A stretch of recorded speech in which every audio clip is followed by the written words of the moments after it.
এদিকে নিজেদের গোলায় ছিন্ন ভিন্ন 6 ইসরায়েলের মরদেহ।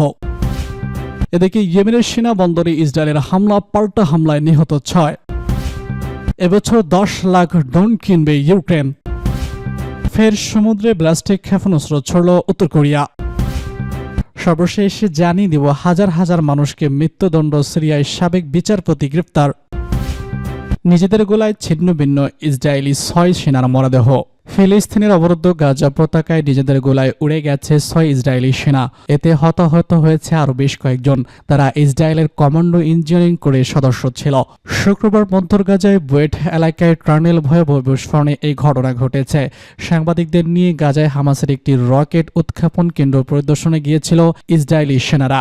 ইসরায়েলের গণমাধ্যম টার্নেলের রকেট উৎক্ষেপণ কেন্দ্র পরিদর্শনের আধা ঘন্টা আগে সেখানে একটি ট্যাঙ্ক বিস্ফোরণ ঘটানো হয়।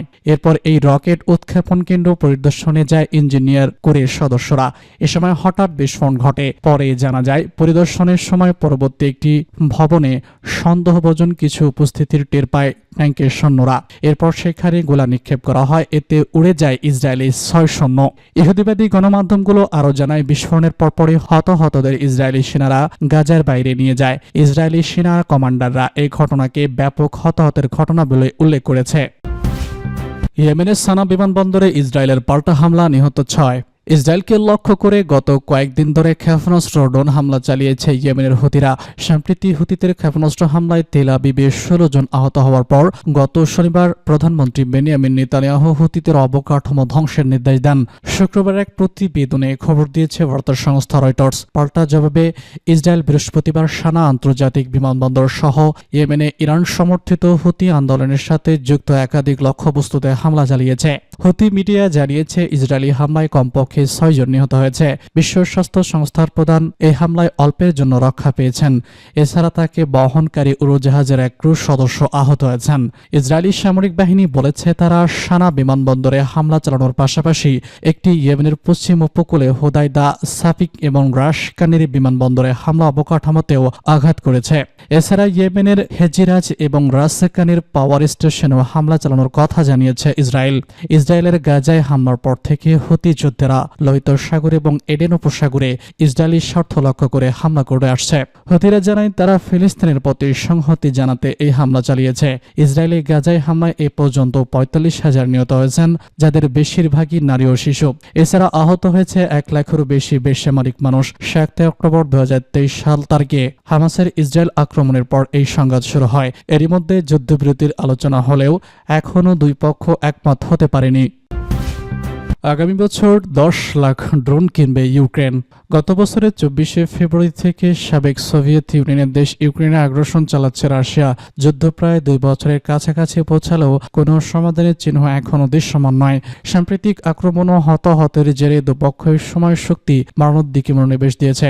এই লক্ষ্যে সদস্য শুরু হওয়া 2024 সালে কমপক্ষে 10 লাখ ড্রোন কিনবে ইউক্রেন। শুক্রবার 1 জানুয়ারি দেশটির প্রতিরক্ষামন্ত্রী এই তথ্য দেন। রাষ্ট্রীয় গণমাধ্যম সংস্থা ইউনিসেফের দেওয়া এক কলামে বেরুস্তরফ বলেছেন 2024 সালে কমপক্ষে 10 লাখ ড্রোন কেনার পরিকল্পনা করেছে ইউক্রেন। প্রথমবারের মতো ড্রোনের বাস্তব প্রয়োজনীয়তা অনুমোদন করে সংখ্যাটি নির্ধারণ করা হয়েছে। ইউক্রেনের প্রতিরক্ষা মন্ত্রণালয় এরই মধ্যে প্রথম চালানের ফার্স্ট পারসন ভিউ ড্রোনের রাডার দিয়েছে বলেও জানান মন্ত্রী। ইমেরভ বলেছেন কার্যত রস কম খরচে কেনাকাটা ও যুদ্ধের জন্য পর্যাপ্ত সংখ্যক যন্ত্রাংশ তৈরিতে কাজ করছে প্রতিরক্ষা মন্ত্রণালয়। যুদ্ধক্ষেত্রে প্রয়োগের জন্য স্পষ্ট মানদণ্ড ও নীতিমেলার অভাবের কারণে এতদিন ইউক্রেন এএপি নেভি বলেও জানান মন্ত্রী। আরও বলেছেন সেনাবাহিনীর যা প্রয়োজন সেটাই কেনা উচিত ইউক্রেনের। ইতিমধ্যে এর কার্যকারিতা প্রমাণ করেছে। বছরের শেষ সপ্তাহে রুশ ইউক্রেন হামলা নতুন মোড় নিয়েছে। বিস্তৃত আন্তঃসীমান্ত হামলায় কয়েক দিনের ব্যবধানে দুপক্ষে কয়েক ডজন বেসামরিক নাগরিক নিহত হয়েছে। যুদ্ধে ঘি ঢেলে ফের সমুদ্র ব্যালিস্টিক ক্ষেপণাস্ত্র ছড়ল উত্তর কোরিয়া। আবারও ব্যালিস্টিক ক্ষেপণাস্ত্র ছড়ল উত্তর কোরিয়া। প্রায় 1 মাস গতকাল সমুদ্রের দিকে এই ব্লাস্টিক ক্ষেপণাস্ত্র ছুড়েছে দেশটি বলে জানিয়েছে প্রতিবেশী দক্ষিণ কোরিয়া। দক্ষিণ কোরিয়ার জয়েন্ট চিফ অফ স্টাফ বলেছেন, শুক্রবার এই ক্ষেপণাস্ত্র নিক্ষেপের ঘটনাটি ঘটেছে। তবে এই ক্ষেপণাস্ত্র কত দূর পর্যন্ত উড়ে গেছে তা এ বিষয়ে কোনো বিস্তারিত তথ্য জানায়নি। জাপানের প্রতিরক্ষা মন্ত্রণালয় আরও জানিয়েছে, তারা উত্তর কোরিয়ার একটি ব্লাস্টিক ক্ষেপণাস্ত্র ছোড়ার ঘটনা শনাক্ত করেছে। তবে আরও অন্য কোনো বিস্তারিত কোনো তথ্য আছে কিনা সে বিষয়ে জানায়নি। গত 18 ডিসেম্বর উত্তর কোরিয়া তাদের সবথেকে অত্যাধুনিক অস্ত্রের অন্যতম সলিড ফুয়েল চালিত ডং-18 আন্তঃমহাদেশীয় ব্লাস্টিক ক্ষেপণাস্ত্র পরীক্ষা চালায়। এরপর দেশটির পক্ষ থেকে টাইম প্রথম ক্ষেপণাস্ত্র নিক্ষেপের ঘটনা। হোয়াং-18 ক্ষেপণাস্ত্রটির নির্মাণ কৌশল এমন যে এটি যুক্তরাষ্ট্রের মূল ভূখণ্ডে আঘাত আনতে সক্ষম। শুক্রবার ক্ষেপণাস্ত্র নিক্ষেপের কয়েকদিন আগে দক্ষিণ কোরিয়ার সমুদ্র সীমায় উত্তেজনা অঞ্চলে বেশ পশলা কামানের গোলা নিক্ষেপ করে উত্তর কোরিয়া। জবাবে দক্ষিণ কোরিয়াও বাধ্য হয় একই জায়গায় একই ধরনের সামরিক মহড়া পরিচালনা করে। সাম্প্রতিক দিনগুলোতে উত্তর কোরিয়া তাদের প্রতিদ্বন্দ্বীদের বিরুদ্ধে যুদ্ধ পরিস্থিতির মতো উত্তেজনায় বক্তব্য দিচ্ছে। সপ্তাহের শুরুতে দেশটির নেতা কিম জং উন দক্ষিণ কোরিয়াকে তাদের প্রধান শত্রু বলে অভিহিত করেন এবং তারা কোনো উস্কানি দিলে তাদেরকে চিহ্নিত করে দেওয়া হবে বলে হুমকি দেন। বিশ্লেষকরা বলেছেন, খুব সম্ভবত কিম আরও ক্ষেপণাস্ত্র পরীক্ষা চালিয়ে এই শত্রুভাবাপন্ন পরিস্থিতি অবনতি ঘটাবেন। এর মধ্য দিয়ে দিষ্ট অচল অবস্থার মাধ্যমে তিনি প্রতিপক্ষের বিরুদ্ধে বাড়তি সুবিধা পেতে চেষ্টা চালাবেন। একই সঙ্গে এপ্রিলে অনুষ্ঠেয় দক্ষিণ কোরিয়ার পার্লামেন্টের নির্বাচন ও নভেম্বরে অনুষ্ঠেয় যুক্তরাষ্ট্রের প্রেসিডেন্ট নির্বাচনের ফলেও প্রভাবিত করার চেষ্টা করবেন কিম। ডিসেম্বরের শেষের দিকে ক্ষমতাসীন দলের এক গুরুত্বপূর্ণ বৈঠক কিম তার ভাষায় যুক্তরাষ্ট্রের নেতৃত্বে সংঘাতমূলক পদক্ষেপের মোকাবেলায় তার দেশের পারমাণবিক অস্ত্রের ভাণ্ডারকে আরও সম্প্রসারিত করা এবং বাড়তি গোয়েন্দা স্যাটেলাইট পক্ষকে পাঠানোর অঙ্গীকার করেন। হাজার হাজার মানুষকে মৃত্যুদণ্ড, সিরিয়ার সাবেক বিচারপতি গ্রেপ্তার। সিরিয়ার মোহাম্মদ কনজো হাসান নামে এক সাবেক বিচারপতিকে গ্রেপ্তার করা হয়েছে। দাবি করা হচ্ছে দেশটির সাবেক প্রেসিডেন্ট বাশার আল আসাদের সঙ্গে তার ঘনিষ্ঠ সম্পর্ক ছিল।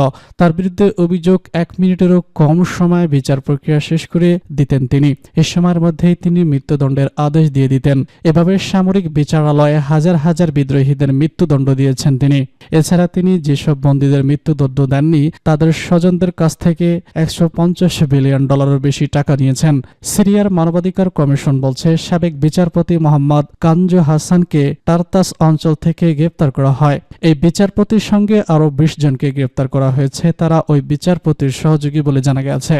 সিরিয়ার টায়ার মনিটর সংস্থা জানিয়েছে, সিরিয়ার সাবেক প্রেসিডেন্ট বাশার আল আসাদের সরকারের আমলে হাজার হাজার বিরোধীদের গ্রেপ্তার করা হয় এবং তাদের জেলে আটকে রেখে নির্মম নির্যাতন করা হয়। বহু মানুষকে মৃত্যুদণ্ড দেওয়া হয়। নতুন করে এসে সাবেক আমলের হত্যাকারীদের আটক করতে শুরু করেছে। সিরিয়ার অন্যতম কুখ্যাত জেলের নাম সিডনারা। নির্যাতন ও বিচার বহির্ভূত হত্যার জন্য পরিচিত এই কুখ্যাত জেল ছিল আসাদের তৈরি। সেখানে বিদ্রোহীদের ঢুকিয়ে নির্যাতন চালানো হতো। রাজধানী দামেস্ক থেকে 35 কিলোমিটার দূরে অবস্থিত ছিল এই জেল। 2011 সাল থেকে এই জেলে অন্তত 30,000 মানুষকে বন্দী রাখা হয়েছে বলে বিশ্লেষকদের বক্তব্য। তার মধ্যে মাত্র 6,000 ব্যক্তি পরে ছাড়া পেয়েছেন। অধিকাংশ মানুষ এখনও নিখোঁজ। 2011 সাল থেকে 2014 সাল পর্যন্ত সিরিয়ার মিলিটারি ফিন্ড কোনবার সেনা আদালতের প্রধান ছিলেন কানজো। 2011 সাল থেকে সিরিয়ার গৃহযুদ্ধ শুরু হয়। এরপর গোটা সিরিয়ার সেনা আদালতের প্রধান হিসেবে পদোন্নতি হয় তার। অভিযোগ, এ সময় 1 মিনিটেরও কম সময়ে বিচার প্রক্রিয়া শেষ করে দিতেন কনজো। এ সময়ের মধ্যেই তিনি মৃত্যুদণ্ডের আদেশ দিতেন, অর্থাৎ কার্যত বিনা বিচারে মৃত্যুদণ্ড দেওয়া হতো বিদ্রোহীদের।